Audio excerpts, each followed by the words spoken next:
नरेंद्र मोदी ने देश के नाम संबोधन दिया, कई बड़ी बातें कही, लेकिन 10 साल का प्लान प्रधानमंत्री नरेंद्र मोदी ने पेश किया। हमारे साथ प्रधानमंत्री कार्यालय में राज्य मंत्री जितेंद्र सिंह इस वक्त जुड़ चुके हैं, उनसे बात करेंगे। जितेंद्र सिंह जी, प्रधानमंत्री नरेंद्र मोदी ने 10 साल का प्लान पेश किया। सवाल उठा रहे हैं कि सरकार तो 5 साल के लिए आई है, तो 10 साल का प्लान क्यों?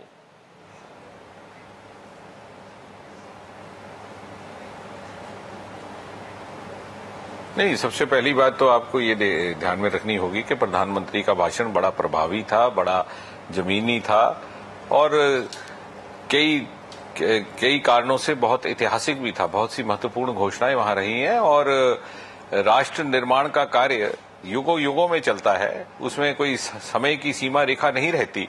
और ये कोई चुनावी भाषण भी नहीं था कि यदि आप कहें कि उन्होंने 10 वर्ष की बात क्यों की, 5 वर्ष को लेकर के क्यों नहीं की। एक प्रधानमंत्री ने अपना एक विजन रखा है भविष्य के लिए और ये 10 वर्षों से आगे के समय तक भी ये इसकी एप्लीकेशन रह सकती है। जितेंद्र सिंह जी, प्रधानमंत्री नरेंद्र मोदी ने एक बड़ी बात कही, बड़ी घोषणा, योजना आयोग प्लानिंग कमीशन खत्म होगा, नई संस्था बनेगी। क्या संस्था होगी और किस तरह से काम करेगी? कौन सी वो संस्था होगी?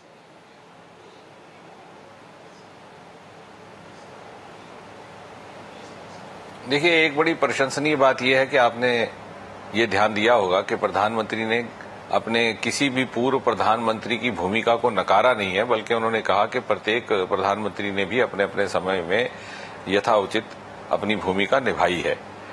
परंतु जैसा हम आप सब मानते हैं और ये स्वीकार भी करते हैं कि समय बदलने के साथ साथ, युग बदलने के साथ, शताब्दी बदलने के साथ, परिस्थितियां बदलने के साथ कई एक वक्त के तकाजे बदल जाते हैं, कई एक पिछले इस प्रकार के प्रावधान होते हैं जिनमें संशोधन की आवश्यकता पड़ जाती है। और विशेषकर भारत जैसे गणतंत्र में, जहां पर संघीय ढांचे की हम एक कल्पना करते हैं, तो इसको दृष्टि में रखते हुए शायद प्रधानमंत्री जी ने ये एक सामने दृष्टिकोण रखने का प्रयास किया है कि जब प्लानिंग कमीशन का निर्माण हुआ तो शायद उस समय उसकी आवश्यकता रही होगी, परंतु अब समय आ गया है कि इसके विकल्पों पर भी विचार किया जाए। मैं समझता हूं ये एक बहुत ही प्रगतिशील बात उन्होंने कही है। कौन सा इंस्टीट्यूशन होगा, उस संस्था का नाम क्या होगा सर?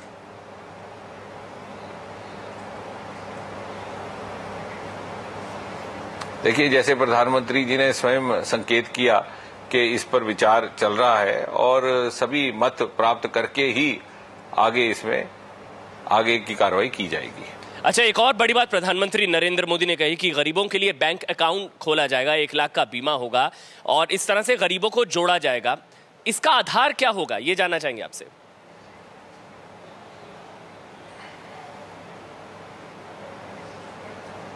देखिए, ये किस प्रकार इस प्रणाली को जमीनी स्तर पर अमल में लाया जाएगा, ये इसकी व्यवस्था बना ली जाएगी। परंतु ऐसे पहले प्रधानमंत्री ने, आपको स्मरण होगा, ये भी कहा कि सपने देखने आवश्यक है। यदि आप किसी योजना को एनविसेज नहीं करते तो उसको कार्यान्वयन करने का भी आप कल्पना नहीं कर सकते। तो उन्होंने एक विचार ये भी सामने रखा है और संकल्प के तौर पर रखा है कि हर व्यक्ति का एक बैंक अकाउंट रहेगा। और जो उन्होंने आर्थिक दृष्टि से कुछ एक बातें कही हैं, made in India, make in India, मैं समझता हूं ये न केवल भारत की आर्थिक स्थिति को सुधारने में काम करेंगी, बल्कि एक आम भारतवासी के स्वाभिमान का स्तर ऊंचा करने में भी बड़ी महत्वपूर्ण भूमिका निभाएंगी। अच्छा, इसके अलावा एक और बड़ी बात कही प्रधानमंत्री नरेंद्र मोदी ने, नक्सलियों और आतंकवादियों से, खासकर नक्सलियों से हिंसा छोड़ने की अपील की है। 10 साल के अंदर अंदर हिंसा छोड़ें। क्या बातचीत का विकल्प खुला है? किस तरह से, क्या योजना क्या है सरकार की, क्या प्लानिंग क्या है सरकार की?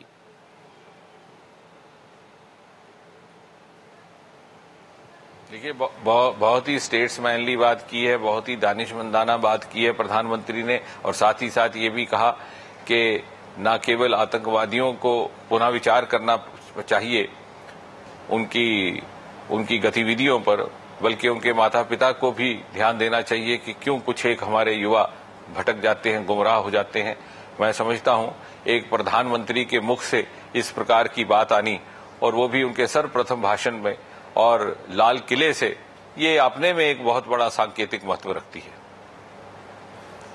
और एक और चीज आपसे जानना चाहेंगे। हमने आज सुना प्रधानमंत्री नरेंद्र मोदी के भाषण को, बेटियों का जिक्र किया, बेटों को संभालने की बात कही, लेकिन बेटियों के लिए किसी नई योजना की शुरुआत नहीं की जिससे बेटियों को बचाया जा सके। बेटों को संभालने की बात जरूर की है प्रधानमंत्री नरेंद्र मोदी ने।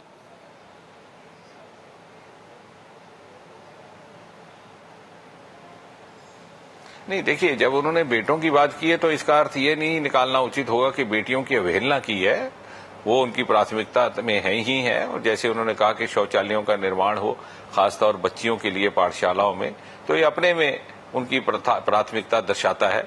और मैं समझता हूं कि जो प्राथमिकता उन्होंने पहले दिन शपथ ग्रहण के समय अपनी दर्शाई थी, सार्क देशों के नेताओं को आमंत्रित करके, उसी प्राथमिकताओं को आगे ले जाने की बात आज की। और कई नए योजनाएं, नए घोषणाएं करके, जैसे स्वच्छ भारत की घोषणा करके और लोकनायक जयप्रकाश नारायण के जन्म दिवस के साथ साथ एक ग्रामीण योजना का श्री गणेश करने की बात करके उन्होंने अपने आगे के विजन और भारत भविष्य के 21वीं शताब्दी के भारत के लिए अपने दृष्टिकोण का बड़ा ही सराहनीय प्रदर्शन किया है।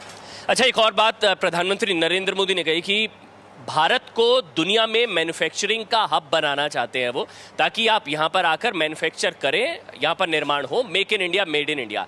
लेकिन बाहर के देश के लोग भारत में क्यों आए, क्यों यहां पर आकर निर्माण करें? इसको लेकर कोई योजना, कोई ब्लूप्रिंट, कोई नीति तैयार की गई है क्या सरकार की तरफ से?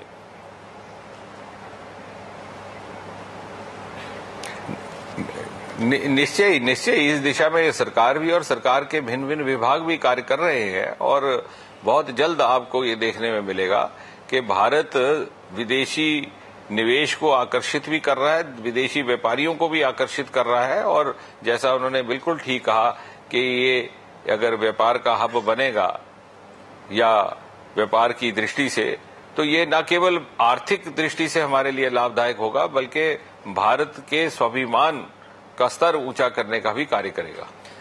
अच्छा, एक और चीज मुझे याद है, जब यूपीए सरकार का भाषण हुआ प्रधानमंत्री मनमोहन सिंह का, तब बीजेपी जब विपक्ष में थी तो एक मुद्दा उठाया जाता था कि लाल किले की प्राचीर से विदेश नीति को लेकर, रक्षा नीति को लेकर, खासकर पाकिस्तान को एक कड़ा संदेश दिए जाने की जरूरत है। हाल ही में कई बार संघर्ष विराम हुआ, सीज फायर वायलेशन हुआ, लेकिन प्रधानमंत्री नरेंद्र मोदी के भाषण में पाकिस्तान का जिक्र क्यों नहीं आया? एक स्ट्रांग मैसेज क्या दिया जा सकता था जो मौका हाथ से निकल गया या चूक गए प्रधानमंत्री नरेंद्र मोदी?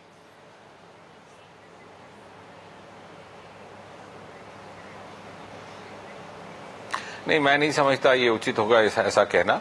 आप देखिए, पिछले 8-9 सप्ताह में जब से ये सरकार सत्ता में रही है, बार बार श्री नरेंद्र भाई मोदी ने प्रधानमंत्री के रूप में अपनी प्राथमिकता पड़ोसी देशों को लेकर के और विदेश नीति को लेकर के जाहिर की है।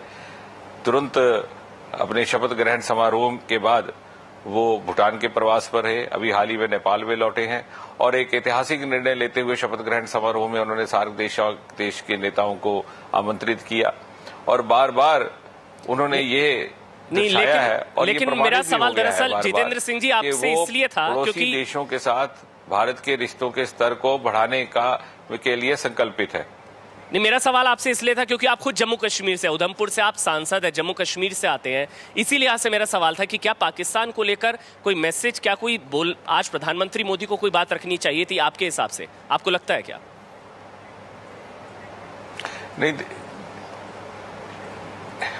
नहीं, देखिए, जब प्रधानमंत्री जब भी बोलते हैं वो एक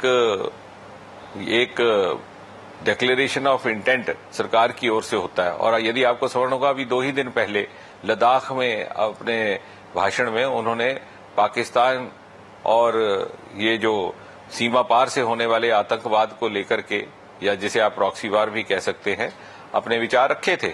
और वर्तमान सरकार की पाकिस्तान को लेकर के या सीमा पार से होने वाले आतंकवाद को लेकर के जो स्थिति है वो इतनी स्पष्ट है और बारंबार उसका उल्लेख किया जा रहा है, तो मैं नहीं समझता कि उसमें किसी भी प्रकार का कोई अंतर आया है या परिवर्तन हुआ है। अच्छा, बिना बुलेट प्रूफ पोडियम के भाषण देने के पीछे की वजह क्या है? क्या मैसेज?